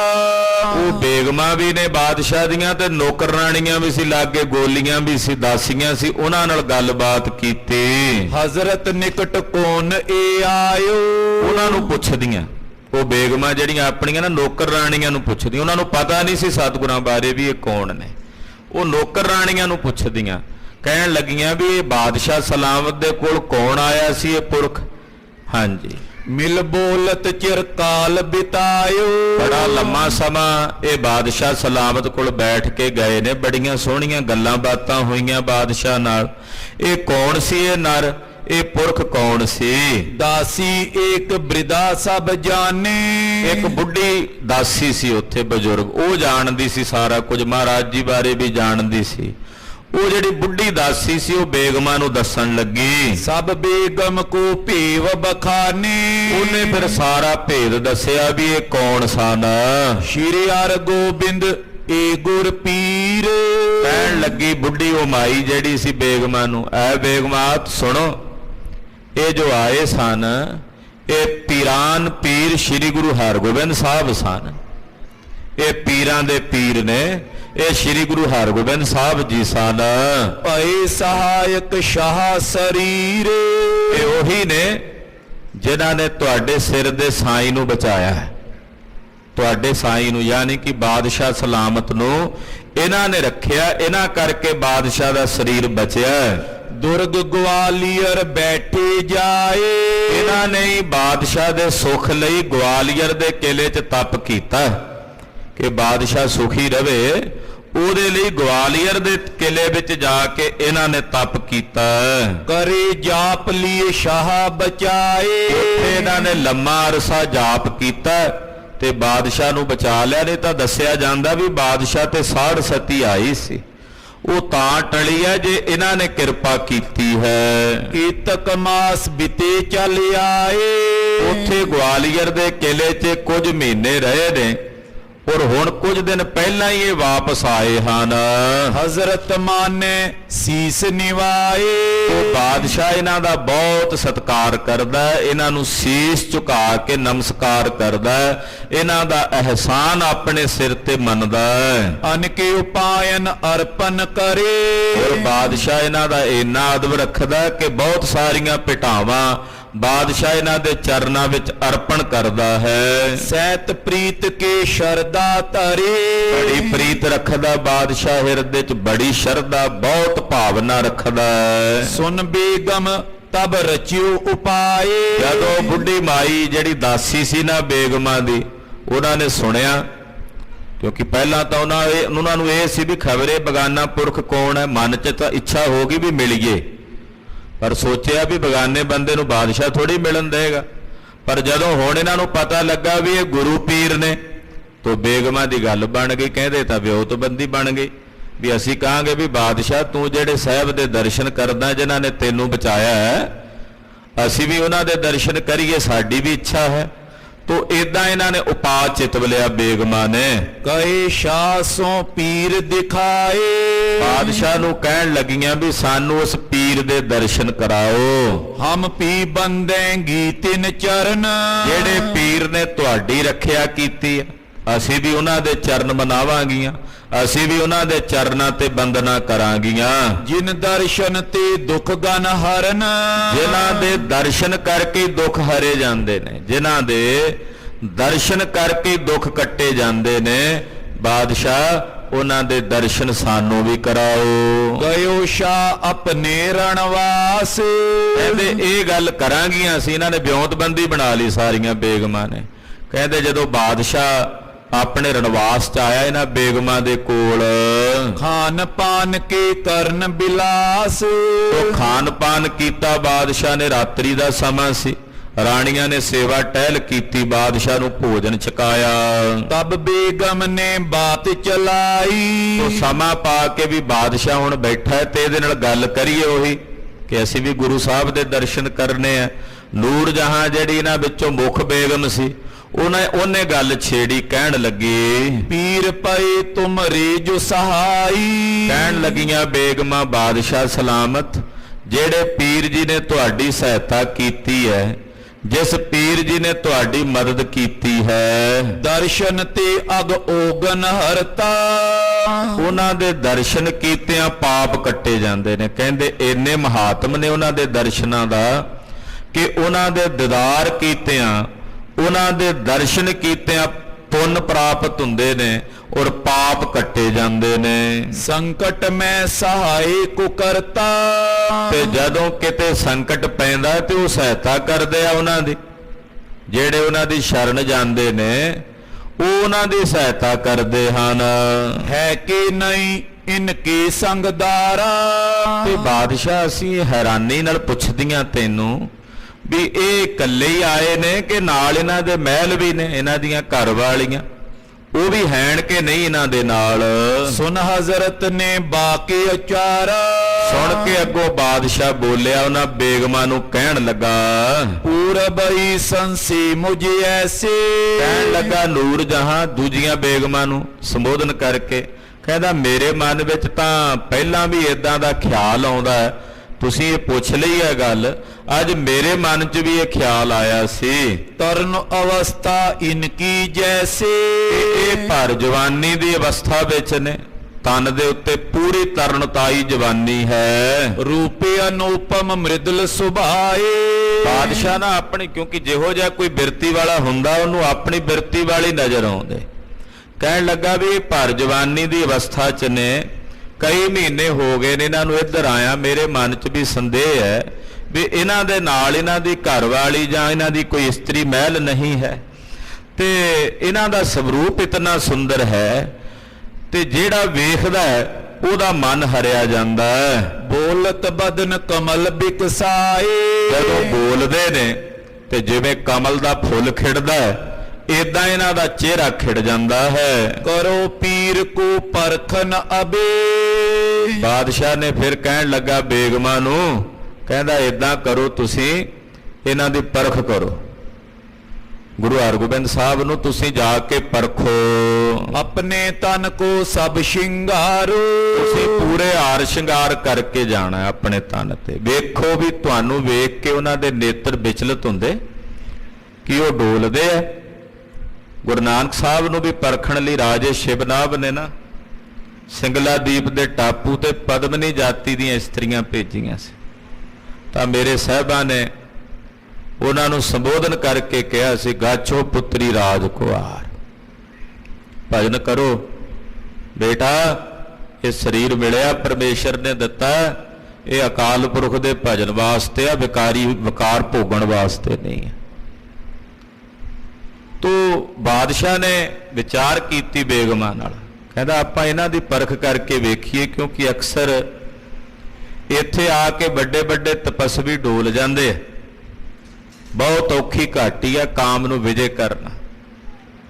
ਤੂੰ ਕਈ ਮਹੀਨਿਆਂ ਤੋਂ ਇੱਥੇ ਨੇ, ਇਹਨਾਂ ਦੇ ਨਾਲ ਇਸਤਰੀ ਨਹੀਂ ਹੈ ਕੋਈ, ਪਰ ਜਵਾਨੀ ਦੀ ਅਵਸਥਾ 'ਚ ਨੇ, ਬਲਵਾਨ ਸਰੀਰ ਹੈ, ਤੇ ਤੁਸੀਂ ਹਾਰ ਸ਼ਿੰਗਾਰ ਕਰਕੇ ਜਾਓ ਇਹਨਾਂ ਦੇ ਕੋਲ। जाओ समीपी दर्श निहारो।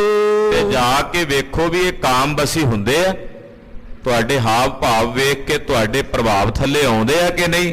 ਹਾਂਜੀ। करो बिलोकन लोचन गत को।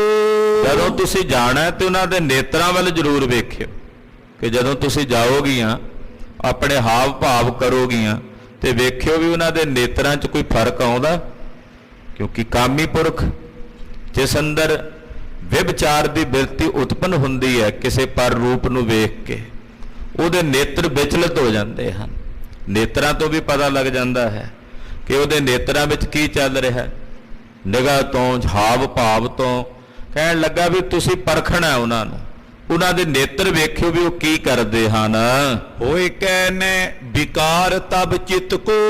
ਉਹਨਾਂ ਦਾ ਚਿੱਤ ਵਿਕਾਰੀ ਹੁੰਦਾ ਹੈ ਕਿ ਨਹੀਂ ਹੁੰਦਾ। ਜੇ ਚਿੱਤ ਵਿਕਾਰੀ ਹੋਇਆ ਤੇ ਉਹਨਾਂ ਦੇ ਨੇਤਰਾਂ ਚੋਂ ਤੁਹਾਨੂੰ ਸਾਫ਼ ਦਿਸ ਜਾਏਗਾ, ਕਿਉਂਕਿ ਉਹਨਾਂ ਦੇ ਨੇਤਰਾਂ ਤੋਂ ਹੀ ਤੁਹਾਨੂੰ ਪਤਾ ਲੱਗ ਜਾਣਾ ਸਾਰਾ ਕੁਝ। ਸੁਨ ਬੇਗਮ ਮਨ ਭਾਵਤ ਹੋਈ। ਬੇਗਮਾਂ ਦਾ ਖੁਸ਼ ਹੋ ਗਈਆਂ ਵੀ ਸਾਨੂੰ ਤਾਂ ਕਹਿਣਾ ਹੀ ਨਹੀਂ ਪਿਆ ਬਾਦਸ਼ਾਹ ਨੂੰ ਵੀ ਅਸੀਂ ਦਰਸ਼ਨ ਕਰਨੇ, ਬਾਦਸ਼ਾਹ ਨੇ ਆਪ ਹੀ ਡਿਊਟੀ ਲਾ ਦਿੱਤੀ ਸਾਡੀ ਵੀ ਤੁਸੀਂ ਜਾ ਕੇ ਉਹਨਾਂ ਦੀ ਪਰਖ ਕਰੋ। ਤੋ ਬੇਗਮਾਂ ਬੜੀਆਂ ਖੁਸ਼ ਹੋਈਆਂ। ਹਰਖ ਵਿਸਾਲ ਵਿਖੇ ਸਭ ਕੋਈ। ਬੜੀਆਂ ਖੁਸ਼, ਖੇੜੇ ਦੇ ਨਾਲ ਬੇਗਮਾਂ ਦਾ ਖੁਸ਼ੀ ਨਾਲ ਮੇਵਦੀਆਂ ਨਹੀਂ ਹਨ, ਉਹ ਤਾਂ ਪਹਿਲਾਂ ਹੀ ਮਿਲਣਾ ਚਾਹੁੰਦੀਆਂ ਸੀ, ਸਤਿਗੁਰਾਂ ਦੇ ਦਰਸ਼ਨ ਕਰਨਾ ਚਾਹੁੰਦੀਆਂ ਸਨ। ਮਹਾਰਾਜ ਜੀ ਦਾ ਸਰੂਪ ਵੇਖ ਕੇ ਇੰਨੀਆਂ ਮੋਹਿਤ ਹੋਈਆਂ ਹੋਈਆਂ ਸੀ ਤੇ ਉਹ ਬਹੁਤ ਖੁਸ਼ ਹੋਈਆਂ ਜਦੋਂ ਬਾਦਸ਼ਾਹ ਨੇ ਗੱਲ ਕਹੀ। ਪਈ ਪੋਰ ਜੈ ਹੋਵੇ ਡੇਰਾ। ਕਹਿਣ ਲੱਗੀਆਂ ਵੀ ਕੱਲ ਸਵੇਰ ਜਿੱਥੇ ਹੋਵੇਗੀ, ਜਿੱਥੇ ਡੇਰਾ ਹੋਵੇਗਾ, ਹਮ ਕਰੇ ਦਰਸ਼ਨ ਗੁਰ ਕੇਰਾ। ਕੱਲ ਜਿੱਥੇ ਡੇਰਾ ਹੋਵੇਗਾ ਅਸੀਂ ਜਾ ਕੇ ਉਹਨਾਂ ਦੇ ਦਰਸ਼ਨ ਕਰਾਂਗੀਆਂ, ਉਹਨਾਂ ਦੇ ਦੀਦਾਰ ਕਰਾਂਗੀਆਂ। ਮਸਲਤ ਕਰ ਇਮ ਨਿਸਾ ਬਿਤਾਈ। ਏਦਾਂ ਬਾਦਸ਼ਾਹ ਨਾਲ ਗੱਲਬਾਤ ਕਰਕੇ ਬੇਗਮਾਂ ਨੇ ਰਾਤ ਬਤੀਤ ਕੀਤੀ। ਚਿਤ ਬੇਗਮ ਕੇ ਅਤ ਖਟਕਾਈ। ਹੁਣ ਉਹਨਾਂ ਬੇਗਮਾਂ ਵਿੱਚੋਂ ਕਈ ਬੇਗਮਾਂ ਮਨ ਵਿੱਚ ਬਹੁਤ ਜ਼ਿਆਦਾ ਉਤਸ਼ਾਹ ਵਿੱਚ ਨੇ ਕਿ ਦਰਸ਼ਨ ਕਰਨੇ ਨੇ, ਸਤਿਗੁਰੂ ਜੀ ਦੇ ਦੀਦਾਰ ਕਰਨੇ ਨੇ। ਮਨ ਦੇ ਵਿੱਚ ਉਹਨਾਂ ਦੇ ਖਟਕਦੀ ਸਾਰੀ ਰਾਤ ਬੀਤ ਗਈ। ਭਈ ਪ੍ਰਭਾਤ ਕੂਚ ਕਰ ਡੇਰਾ। ਅਗਲੇ ਦਿਨ ਸਵੇਰੇ ਕੂਚ ਕੀਤਾ, ਕਿਉਂਕਿ ਪੈਂਡਾ ਤੈਅ ਕਰਕੇ ਸ਼ਾਮ ਨੂੰ ਹੀ ਦੁਪਹਿਰ ਤੋਂ ਬਾਅਦ ਡੇਰਾ ਕਰਦੇ ਸੀ। ਇਹਨਾਂ ਆਖਿਆ ਵੀ ਅੱਜ ਜਿੱਥੇ ਡੇਰਾ ਕਰਨਗੇ ਉੱਥੇ ਜਾ ਕੇ ਮਿਲਾਂਗੀਆਂ ਸਤਿਗੁਰਾਂ ਨੂੰ। ਤੂੰ ਸਵੇਰੇ ਸਵੇਰੇ ਪਹਿਲਾਂ ਸਵਖਤੇ ਚੱਲ ਪਏ। ਜਾਏ ਬਿਪਾਸਾ ਕੋ ਜਲ ਹੀਰਾ। ਚਲਦਿਆਂ ਚਲਦਿਆਂ ਪੰਜਾਬ ਦੀ ਧਰਤੀ ਤੇ ਆ ਗਏ। ਬਿਆਸ ਦਰਿਆ ਇੱਥੇ ਪਹੁੰਚ ਗਏ। ਬਿਆਸ ਦਰਿਆ ਦਾ ਨਿਰਮਲ ਜਲ ਜਿਹੜਾ ਸੀ ਉਹ ਵੇਖਿਆ। ਪਾਰ ਉਰਾਰ ਸਿਵਰ ਕੋ ਕਾਲਾ। ਕੁਝ ਫੌਜਾਂ ਪਾਰਲੇ ਪਾਸੇ ਜਾ ਉਤਰੀਆਂ, ਕੁਝ ਕਨੇ, ਕਿਉਂਕਿ ਫੌਜ ਬਹੁਤ ਵੱਡੀ ਸੀ, ਇੱਕੋ ਦਿਨ ਤਾਂ ਸਾਰੇ ਨਹੀਂ ਸੀ ਪਾਰ ਕਰ ਸਕਦੇ ਦਰਿਆ ਨੂੰ। ਕੁਝ ਪਾਰਲੇ ਪਾਸੇ ਜਾ ਉਤਰੇ, ਕੁਝ ਉਰਲੇ ਪਾਸੇ ਉਤਰ ਗਏ। ਜੈ ਕੈ ਤੰਬੂ ਲਗੇ ਬਿਸਾਲਾ। ਜਿੱਥੇ ਕਿੱਥੇ ਵੱਡੇ ਵੱਡੇ ਤੰਬੂ ਲੱਗੇ ਨੇ, ਫੌਜਾਂ ਨੇ ਘੋੜੇ ਬੰਨੇ ਹੋਏ ਨੇ, ਕਿਤੇ ਰਥਾਂ ਨੇ, ਕਿਤੇ ਊਂਠ ਨੇ, ਕਿਤੇ ਬਲਦ ਨੇ, ਕਿਤੇ ਹਾਥੀ ਨੇ। ਦੂਰ ਦੂਰ ਤੱਕ ਫੌਜਾਂ ਹੀ ਫੌਜਾਂ ਦਿਸਦੀਆਂ। ਗਜਬਾਜੀ ਅਰ ਨਰ ਸਮੁਦਾਏ। ਘੋੜੇ ਹਿਣਕਦੇ ਨੇ, ਹਾਥੀ ਝਿੰਗਾੜਦੇ ਨੇ, ਬਹੁਤ ਸਾਰੇ ਲੋਕ ਨਜ਼ਰ ਆ ਰਹੇ ਨੇ। ਟਿਕ ਸਭ ਇਨ ਬਿਸਰਾਮ ਸੁਪਾਏ। ਸਾਰੇ ਟਿਕ ਗਏ, ਦੁਪਹਿਰਾ ਵਿਸ਼ਰਾਮ ਕੀਤਾ ਸਾਰਿਆਂ ਨੇ। ਦੋਹਰਾ ਪੀਰ ਪ੍ਰੀਖਿਆ ਪਰਖ ਬੇ ਜਹਾਂਗੀਰ ਕੈ ਦੀਨ। ਜਹਾਂਗੀਰ ਬਾਦਸ਼ਾਹ ਨੇ ਇੱਕ ਦਿਨ ਪਹਿਲਾਂ ਹੀ ਬੇਗਮਾਂ ਨੂੰ ਕਹਿ ਦਿੱਤਾ ਸੀ ਵੀ ਤੁਸੀਂ ਪੀਰ ਜੀ ਦੀ ਪਰਖ ਕਰਨੀ, ਜਾ ਕੇ ਵੇਖਣਾ ਹੈ ਕਿ ਕੀ ਉਹ ਡੋਲਦੇ ਆ ਤੁਹਾਨੂੰ ਵੇਖ ਕੇ। ਤੁਸੀਂ ਆਪਣੇ ਹਾਵ ਭਾਵ ਵੀ ਕਰਨੇ ਆ, ਉਹਨਾਂ ਨੂੰ ਡਲਾਉਣ ਦਾ ਯਤਨ ਵੀ ਕਰਨਾ। ਤੋ ਵੇਖਣਾ ਪੂਰਨ ਸਤਿਗੁਰੂ ਜੀ ਦੀ ਖੇਡ ਜਿਹੜੀ ਹੈ ਨਾ, ਗੁਰੂ ਖਾਲਸਾ ਜੀ, ਪੂਰਾ ਉਹ ਆ ਜਿਹੜਾ ਪੰਜਾਂ ਤੇ ਜਿੱਤ ਪ੍ਰਾਪਤ ਕਰ ਲੈ। ਖੁਦ ਇਹ ਤਾਂ ਕੁਝ ਵੀ ਨਹੀਂ, ਇਸਤਰੀਆਂ ਨੇ ਨਾ। ਕਾਮਦੇਵ ਜਿਹੜਾ ਇਹਨਾਂ ਸਾਰੇ ਵਿਕਾਰਾਂ ਦਾ ਦੇਵਤਾ ਕਾਮ, ਉਹ ਵੀ ਆ ਜਾਏ ਨਾ ਸਤਿਗੁਰੂ ਜੀ ਦੇ ਪਾਸ, ਉਹਦਾ ਮਨ ਵੀ ਸਹਿਬ ਤੇ ਮੋਹਿਤ ਹੋ ਜਾਏ ਤੇ ਮੇਰੇ ਗੁਰਦੇਵ ਫਿਰ ਵੀ ਆਪਣੇ ਪਰਮ ਆਨੰਦ ਚ ਨੇ, ਕਿਉਂਕਿ ਉਹ ਕਾਮ ਆਦਿਕ ਐਸੇ ਕਰੋੜਾਂ ਕਾਮ ਵੀ ਇਕੱਠੇ ਹੋ ਕੇ ਗੁਰਦੇਵ ਨੂੰ ਡੁਲਾਣਾ ਚਾਹਣ ਤੇ ਡੁਲਾ ਨਹੀਂ ਸਕਦੇ। ਉਹ ਵੀ ਸੁੱਧ ਬੁੱਧ ਭੁੱਲ ਜੇ ਆਪਣੇ। ਸਹਿਬ ਦਾ ਸਰੂਪ ਇਤਨਾ ਸੁੰਦਰ ਹੈ। ਗਰੀਬ ਨਵਾਜ ਪਾਤਸ਼ਾਹ ਪੂਰੇ ਗੁਰੂ ਦੀ ਨਿਸ਼ਾਨੀ ਦੱਸਦੇ ਗੁਰਬਾਣੀ 'ਚ। ਜਿਨ ਮਿਲ ਮਾਰੇ ਪੰਚ ਸੂਰ ਬੀਰ, ਐਸਾ ਕੌਣ ਬਲੀ ਰੇ। ਜਿਨ ਪੰਚ ਮਾਰ ਬਿਦਾਰ ਗੁਦਾਰੇ, ਸੋ ਪੂਰਾ ਕਲ ਕਲੀ ਰੇ। ਜਿਹੜਾ ਪੰਜਾਂ ਨੂੰ ਮਾਰ ਕੇ ਉਹਨਾਂ ਪੰਜਾਂ ਤੇ ਜਿੱਤ ਪ੍ਰਾਪਤ ਕਰ ਲਿਓ, ਇਸ ਕਲਯੁਗ 'ਚ ਪੂਰਾ ਹੈ।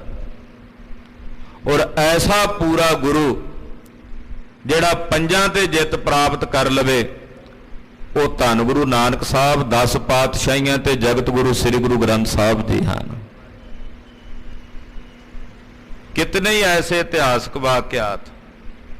जिन मिल मारे पंच सूरबीर, ऐसा कौन बली रे। कौन है हो जा बली। ਜਗਤ ਗੁਰੂ ਗੁਰੂ ਨਾਨਕ ਸਾਹਿਬ ਉਹ ਬਲੀ ਹਨ, ਧੰਨ ਗੁਰੂ ਹਰਗੋਬਿੰਦ ਸਾਹਿਬ ਉਹ ਬਲੀ ਹਨ, ਉਹੀ ਪੂਰਨ ਹਨ।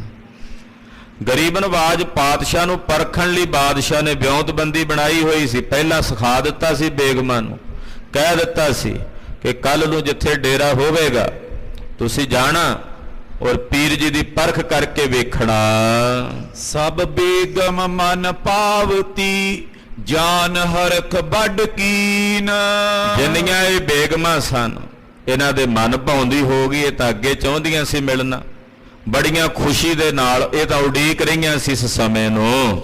ਚੌਪਈ ਕੋ ਖੋੜਸ ਬਰਖਨ ਕੋ 20। ਇਹ ਜਿਹੜੀਆਂ ਬੇਗਮਾਂ ਨੇ ਇਹਨਾਂ ਦੀ ਉਮਰ ਕੋਈ ਬਹੁਤ ਜ਼ਿਆਦਾ ਵੱਡੀ ਨਹੀਂ ਹੈ, ਕੋਈ 16 ਸਾਲ ਦੀ ਹੈ, ਕੋਈ 20 ਸਾਲ ਦੀ ਹੈ। ਹਾਂਜੀ, ਕਿਸ ਬੇਗਮ ਕੀ 22-25। ਕੋਈ ਬੇਗਮ 25 ਕੁ ਸਾਲ ਦੀ ਉਮਰ ਦੀ ਹੈ। ਕਰ ਇਸ਼ਨਾਨ ਕੋ ਪ੍ਰਥਮ ਸਰੀਰ। ਇਹਨਾਂ ਨੇ ਪਹਿਲਾਂ ਕਿਉਂਕਿ ਪੈਂਡਾ ਤੈਅ ਕਰਕੇ ਆਈਆਂ, ਪਿੱਛੋਂ ਸਫ਼ਰ ਚੋਂ ਆਈਆਂ ਨੇ, ਇਸ਼ਨਾਨ ਪਾਨ ਕੀਤਾ। ਪੈਰੇ ਰੰਗਦਾਰ ਬਰ ਚੀਰ। ਇਹਨਾਂ ਸਮਸਤ ਬੇਗਮਾਂ ਨੇ ਰੰਗਦਾਰ ਸੋਹਣੇ ਬਸਤਰ ਆਪਣੇ ਸਰੀਰ ਤੇ ਪਾਏ। ਜ਼ੇਵਰ ਜਬਰ ਜਵਾਹਰ ਜਰੇ। ਬਹੁਤ ਸਾਰੇ ਜ਼ੇਵਰਾਤ ਜਿਨ੍ਹਾਂ ਵਿੱਚ ਕੀਮਤੀ ਜ਼ਵਹਰਾਤ ਜੜੇ ਹੋਏ ਨੇ ਉਹ ਪਾਏ। ਮੁਕਤਾ ਗੋਲ ਆਬ ਵੱਡ ਖਰੇ। ਗੋਲ ਆਕਾਰ ਦੇ ਜਿਹੜੇ ਮੋਤੀ ਨੇ ਜਿਨ੍ਹਾਂ ਦੀ ਬੜੀ ਸੋਹਣੀ ਆਬ ਹੈ ਉਹ ਇਹਨਾਂ ਨੇ ਪਾਏ ਹਨ। ਹੀਰਨ ਕੋ ਚਾਮੀ ਕਰ ਚਾਰੂ। ਸੋਨੇ ਦੇ ਗਹਿਣੇ ਜਿਨ੍ਹਾਂ 'ਚ ਹੀਰੇ ਪਾਏ, ਆਖਰਕਾਰ ਬੇਗਮਾਂ ਨੇ ਬੜੇ ਬੜੇ ਸੋਹਣੇ ਆਭੂਸ਼ਣ ਪਾਏ ਨੇ। ਚਮਕਤ ਚੋਸਰ ਹਾਰੇ ਉਦਾਰੂ। ਔਰ ਗਲਾਂ ਵਿੱਚ ਬਹੁਤ, ਗਲਿਆਂ ਦੇ ਵਿੱਚ ਇਹਨਾਂ ਨੇ ਚੌਸਰ ਹਾਰ ਜਿਹੜੇ ਨੇ ਵੱਡੇ ਵੱਡੇ ਉਹ ਪਾਏ ਹੋਏ ਨੇ। ਜੋ ਰਾਜਪੂਤ ਨਰੇਸ਼ ਕੁਮਾਰੀ। ਬੜੇ ਬੜੇ ਰਾਜਪੁਤਾਨੇ ਦੇ ਰਾਜਿਆਂ ਨੇ ਆਪਣੇ ਰਾਜ ਭਾਗ ਬਚਾਉਣ ਲਈ ਬਾਦਸ਼ਾਹ ਨੂੰ ਆਪਣੀਆਂ ਲੜਕੀਆਂ ਰਾਜਕੁਮਾਰੀਆਂ ਦਿੱਤੀਆਂ, ਉਹ ਸਾਰੀਆਂ ਸਨ। ਅਧਿਕ ਸਰੂਪਵਤੀ ਦੁਤੀ ਸਾਰੀ। ਤੇ ਬੜੀਆਂ ਸੋਹਣੇ ਸਰੂਪ ਵਾਲੀਆਂ। ਇੱਥੇ ਸ਼ਿੰਗਾਰ ਰਸ ਦਾ ਵਰਣਨ ਹੋ ਰਿਹਾ। ਕਵਿਤਾ ਦੇ ਨਾ ਰਸ ਹੁੰਦੇ ਆ, ਰਸ, ਰਸਾਂ ਬਿਨਾਂ ਕਵਿਤਾ ਜਿਹੜੀ ਅਧੂਰੀ ਹੁੰਦੀ। ਜਦੋਂ ਰੁਦਰ ਰਸ ਦੀ ਗੱਲ ਆਵੇ ਉਦੋਂ ਰੁਦਰ ਰਸ, ਜਦੋਂ ਵੀਰ ਰਸ ਦੀ ਗੱਲ ਆਵੇ ਉਦੋਂ ਵੀਰ ਰਸ ਵਰਣਨ ਹੁੰਦਾ। ਇੱਥੇ ਸ਼ਿੰਗਾਰ ਰਸ ਖਿੜਿਆ ਭਾਈ ਸਾਹਿਬ ਦਾ, ਤੋਂ ਬੜੇ ਸੋਹਣੇ ਸ਼ਿੰਗਾਰ ਰਸ ਦਾ ਵਰਣਨ ਕਰਕੇ ਗੁਰੂ ਹਰਗੋਬਿੰਦ ਸਾਹਿਬ ਦੀ ਸਥਿਰਤਾ ਵਿਖਾਉਂਦੇ ਕਿ ਮਹਾਰਾਜ ਕੈਸੇ ਸਥਿਰ ਨੇ, ਅਡੋਲ ਨੇ। ਤੋਂ ਅਦਕ ਸਰੂਪਵਤੀ ਦੁੱਤ ਸਾਰੀ, ਜਿੰਨੀਆਂ ਇਹ ਬੇਗਮਾਂ ਨੇ ਬੜੀਆਂ ਸਰੂਪ ਵਾਲੀਆਂ ਸੋਹਣੀਆਂ ਹਨ। ਸਭ ਜਗ ਬੀਨ ਬੀਨ ਜੇ ਆਨੀ। ਇਹਨਾਂ ਦੇ ਨੇਤਰ ਬੜੇ ਸੋਹਣੇ, ਹਾਵ ਭਾਵ ਬੜੇ ਸੁੰਦਰ, ਸਰੀਰ ਦੇ ਅੰਗ ਪ੍ਰਤਿਅੰਗ। ਤੇ ਬਾਦਸ਼ਾਹ ਨੇ ਪੂਰੇ ਦੇਸ਼ ਭਰ ਚੋਂ ਚੁਣ ਚੁਣ ਕੇ ਲਿਆਂਦੀਆਂ ਹੋਈਆਂ ਸਨ। ਕਿਆ ਸੁੰਦਰਤਾ ਕਰੇ ਬਖਾਨੀ। ਕਹਿੰਦੇ ਕਿੰਨੀਆਂ ਸੁੰਦਰ ਨੇ, ਇਹਨਾਂ ਦੀ ਸੁੰਦਰਤਾ ਕਿੱਥੋਂ ਤੱਕ ਬਿਆਨ ਕਰੀਏ। ਪ੍ਰੇਰੀ ਚਲੀ ਸ਼ਾਹ ਕੀ ਸੋਏ। ਬਾਦਸ਼ਾਹ ਜਹਾਂਗੀਰ ਦੀਆਂ ਪ੍ਰੇਰੀਆਂ ਹੋਈਆਂ ਇਹ ਸਭ ਇਸਤਰੀਆਂ ਇਕੱਤਰ ਹੋ ਕੇ ਚੱਲੀਆਂ ਨੇ। ਆਸ ਉਪਮਾ ਕਵੀ ਕੇ ਮਨ ਹੋਏ। ਕਹਿੰਦੇ ਨਾ ਇਸਤਰੀਆਂ ਨੂੰ ਸਤਿਗੁਰਾਂ ਵੱਲ ਜਾਂਦਿਆਂ ਵੇਖ ਕੇ ਨਾ ਬੇਗਮਾਂ ਨੂੰ ਮਾਂ ਕਵੀ ਜੀ ਕਹਿੰਦੇ ਮੇਰੇ ਮਨ 'ਚ ਏਦਾਂ ਉਪਮਾ ਆਉਂਦੀ ਵੀ ਮੈਂ ਕੀ ਉਪਮਾ ਦਿਆਂ। ਦੱਸਦੇ ਨੇ ਜੀ। ਔਰ ਬਸ ਆਦ ਮਨੋ ਸਮੁਦਾਈ। ਕਹਿੰਦੇ ਸਵਰਗਪੁਰੀ ਦੇ ਵਿੱਚ ਇੱਕ ਅਪੱਛਰਾ ਹੈ ਜਿਹਦਾ ਨਾਮ ਹੈ ਉਰਵਸੀ। ਕਹਿੰਦੇ ਮਾਨੋ ਜਿਵੇਂ ਉਰਵਸੀ ਆਪਣੇ ਨਾਲ ਅਪੱਛਰਾਵਾਂ ਨੂੰ ਲੈ ਕੇ ਸ਼ਿਵ ਕੇ ਪਰਖਨ ਹੇਤ ਪਠਾਈ। ਉਹ ਸ਼ਿਵ ਜੀ ਭਗਵਾਨ ਨੂੰ ਪਰਖਣ ਲਈ ਗਈ ਸੀ। ਇਤਿਹਾਸ ਹੈ, ਪੁਰਾਣਕ ਕਥਾ ਵੀ ਉਰਵਸੀ ਸ਼ਿਵ ਜੀ ਭਗਵਾਨ ਨੂੰ ਡੁਲਾਉਣ ਲਈ ਆਪਣੇ ਨਾਲ ਬਹੁਤ ਸਾਰੀਆਂ ਪੱਛਰਾਵਾਂ ਨੂੰ ਲੈ ਕੇ ਗਈ। ਕਹਿ ਨਾਰਦ ਟਿਗ ਰੰਬਾ ਆਦ। ਜਾਂ ਏਦਾਂ ਕਹਿ ਲੋ ਕਿ ਇੱਕ ਰੰਬਾ ਇਹ ਵੀ ਪੱਛਰਾ ਹੈ ਸਵਰਗਪੁਰੀ ਦੀ। ਉਹ ਨਾਰਦ ਜੀ ਜਦੋਂ ਤਪ ਕਰਨ ਬੈਠੇ ਉਹਨਾਂ ਨੂੰ ਭਰਮਾਉਣ ਲਈ ਆਏ। ਤੋ ਐਸਾ ਵੀ ਬਚਨ ਆਉਂਦਾ ਕਿ ਨਾਰਦ ਜੀ ਭਰਮ ਵੀ ਗਏ ਸੀ। ਜਦੋਂ ਭਰਮ ਗਏ ਤਾਂ ਉਹਨਾਂ ਬਾਬਤ ਫਿਰ ਬਚਨ ਹੋਇਆ, ਬ੍ਰਹਮਾ ਜੀ ਨੇ ਸ਼ਰਾਪ ਦਿੱਤਾ ਵੀ ਜਾ ਤੂੰ ਨਰ ਤਨ ਵਾਲਾ ਹੋ ਜਾ, ਵੀ ਤੂੰ ਤਾਂ ਡੋਲ ਗਿਆ ਆਪਣੇ ਤਪ ਤੋਂ। ਕਹਿੰਦੇ ਜਿਵੇਂ ਉਹ ਤਾਂ ਡੋਲ ਗਏ, ਇਹ ਵੀ ਕਹਿੰਦੇ ਮਾਨੋ ਪਛਰਾਵਾਂ ਹੀ ਨੇ, ਮਨੁੱਖੀ ਸਰੀਰ ਦਾ ਬਹਾਨਾ ਪਾ ਕੇ ਗੁਰਦੇਵ ਨੂੰ ਭਰਮਾਉਣਾ ਚਾਹੁੰਦੀਆਂ। ਪਰ ਮੇਰੇ ਪਾਤਸ਼ਾਹ ਗੁਰੂ ਹਰਗੋਬਿੰਦ ਸਾਹਿਬ ਦੇ ਦਰਸ਼ਨ ਕਰਦਿਆਂ